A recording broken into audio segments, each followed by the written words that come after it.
Hai Positive People, kita kembali melanjutkan seri pengajaran kita dalam Matius pasal 10 ayat 41 sampai 42. Ini bagian terakhir dari kitab Matius pasal 10. Barang siapa menyambut seorang nabi sebagai nabi, ia akan menerima upah nabi.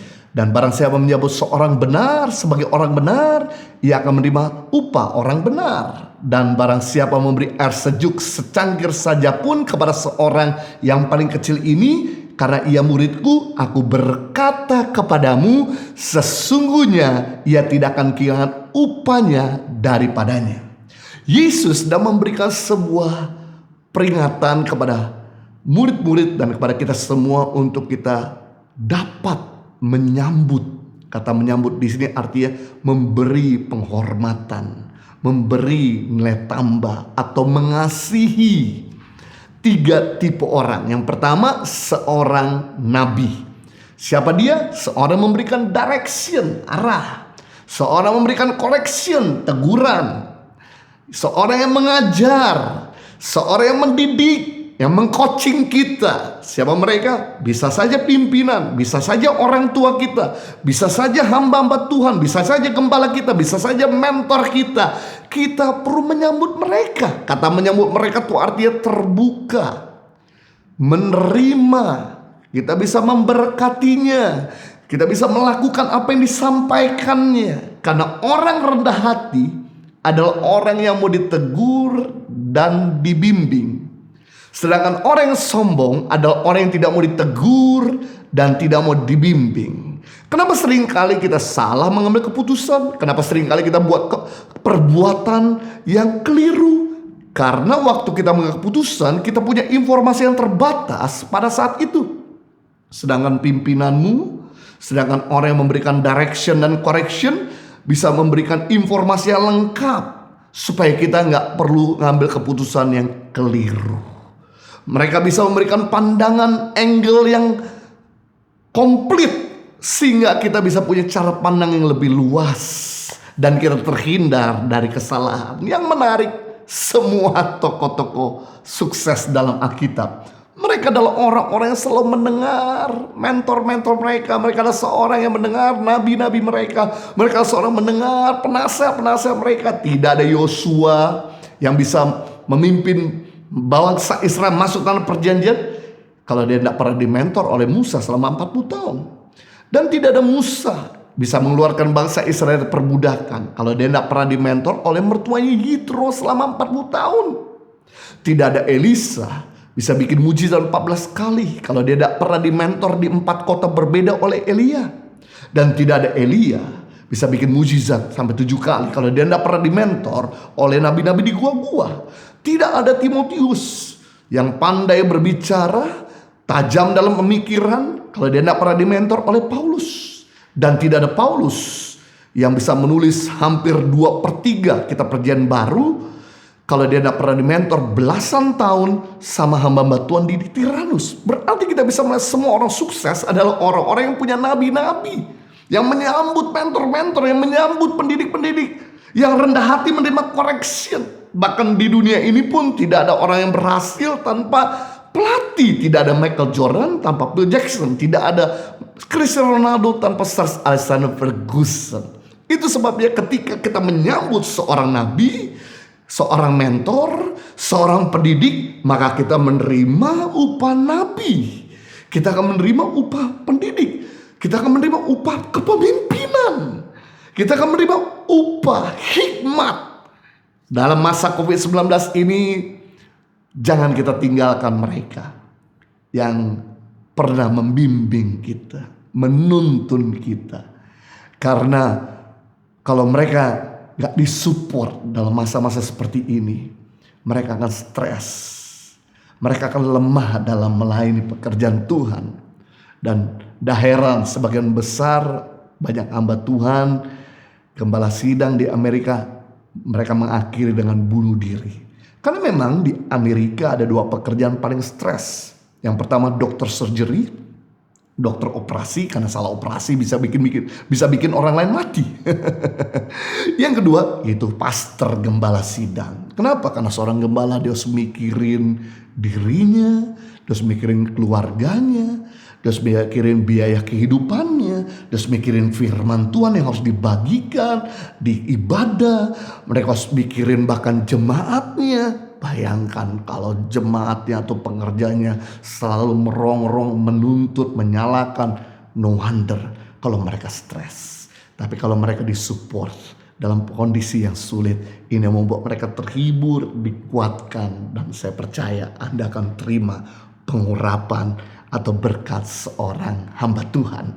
Yang kedua, kita juga perlu menyambut atau menghormati seorang benar. Siapa itu seorang benar? Seorang yang menginspirasi kita, seorang yang menjadi teladan. Karena mungkin kita mudah melupakan pengajaran seseorang, tapi kita gak mungkin mudah melupakan perbuatan seseorang. Karena perbuatan itu lebih banyak berbicara daripada pandainya kita berkata-kata. Jadi seorang yang benar ini kenapa kita perlu menghargai? Karena mereka berjuang untuk tetap melakukan kebenaran. Sekalipun teraniaya, sekalipun dia harus dijahatin orang, tapi mereka terus berjuang untuk tetap melakukan kebenaran. Seperti Yusuf. Ketika Yusuf dapat mimpi dari Tuhan, yang dia terima apa? Yaitu dibuang oleh kakak-kakaknya, dibenci oleh abang-abangnya, saudara-saudaranya. Tapi saya lihat di sini Yusuf, dia mengampuni, dia kemudian ngadu sama Tuhan, nggak ngadu lagi sama ayah karena udah nggak bisa lagi ngadu. Akhirnya kemudian abang-abangnya jual jadi budak di Mesir. Pekerjaan jadi budak bukan pekerjaan cukup mudah. Di sana dia harus mengabdi dengan benar, dengan sungguh-sungguh, walaupun tidak digaji, nggak punya privacy pada keluarga Potifar, tapi tetap aja difitnah dan akhirnya dijebloskan dalam penjara. Yusuf tetap melakukan kebenaran dalam penjara. Dia tidak buat kesalahan. Kemudian dia menolong juga kepala juru minum dan juru roti menerjemahkan mimpi mereka. Dan ketika mimpi mereka diterjemahkan, mereka melupakan Yusuf. Yusuf tetap melakukan yang benar. Jadi kadang-kadang kita perlu celebrate. Kita berikan applause buat mereka-mereka yang bisa berjuang melakukan kebenaran. Hargailah orang tuamu yang selalu memberikan yang terbaik kepadamu. Hargailah anak-anak yang selalu sayang dan bahkan masih mau stay at home mendengarkan nasihat daripada orang tua. Hargailah pimpinanmu yang selalu memperhatikan, memberikanmu kehidupan, bahkan juga memberikanmu correction. Kadang-kadang mungkin kita sakit, kita terluka, tapi ketika kita submit, ketika kita terus tunduk, pasti kita gak akan kehilangan upah seorang pemimpin. Hargailah karyawanmu, sebab tanpa karyawan kita gak mungkin bisa bekerja lebih efektif. Hargailah temanmu, karena teman-temanmu inilah yang menghiburmu ketika kau susah. Jangan sampai ketika kita happy melupakan mereka, tapi ketika kita susah kita mulai cari-cari mereka. Nah, ketika kita boleh menghargai orang yang benar, maka kita menerima upah orang benar. Yang ketiga, yang kita perlu hargai, yang kita perlu beri nilai tambah, yaitu seorang yang kecil. Siapa? Orang yang terhina dina, orang yang miskin, orang yang susah. Yesus berkata mereka adalah murid-murid Tuhan. Rupanya Tuhan tuh ada di hati orang-orang terhina. Mazmur pasal 10 ayat 17, keinginan orang-orang yang tertindas telah kau dengar ya Tuhan. Engkau menguatkan hati mereka, engkau memasang telingamu. Ayat 18, untuk memberi keadilan kepada anak yatim dan orang terinjak, supaya tidak lagi seorang manusia di bumi yang berani menakut-nakuti. Perhatikan, orang yang terhina ini jangan coba-coba ditakut-takutin, jangan coba disusah-susahin. Justru di situ Tuhan yang akan berhadapan dengan kita. Tapi kalau kita menolong mereka, maka doa mereka yang mereka naikkan pada Tuhan dengar. Makanya kadang-kadang ketika kita memberi sedekah, ketika kita memberi bantuan, dan mereka mulai berdoa, atau mereka GBU, mereka berkata Tuhan berkati, insya Allah Tuhan balas, maka sebenarnya mereka sedang bersyafaat kepada yang maha kuasa. Dan yang maha kuasa mendengar, yang maha kuasa akan mengembalikannya berlipat kali ganda kepada kita. Orang susah memang gak bisa balas dengan berkat, tapi orang susah bisa balas dengan doa, dan doa-doanya didengar oleh Tuhan. Ingat, Apa yang ditabur oleh seseorang itu dituai.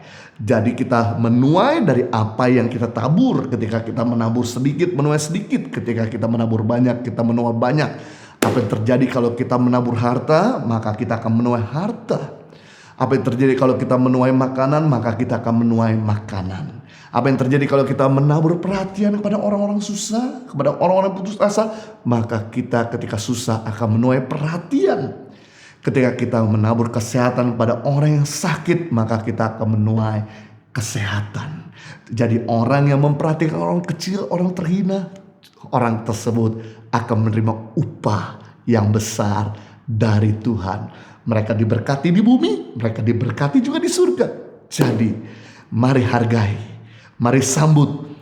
Kata menyambut, kata menghargai, mengasihi, menghormati, memahami, mengerti, memberi nilai tambah, memandang penting. Yang pertama, seorang mentor, seorang nabi. Yang kedua, seorang benar yang menginspirasi. Yang ketiga, seorang terhina. Maka kita akan menerima upah yang terbaik dari Tuhan. Tuhan Yesus memberkati.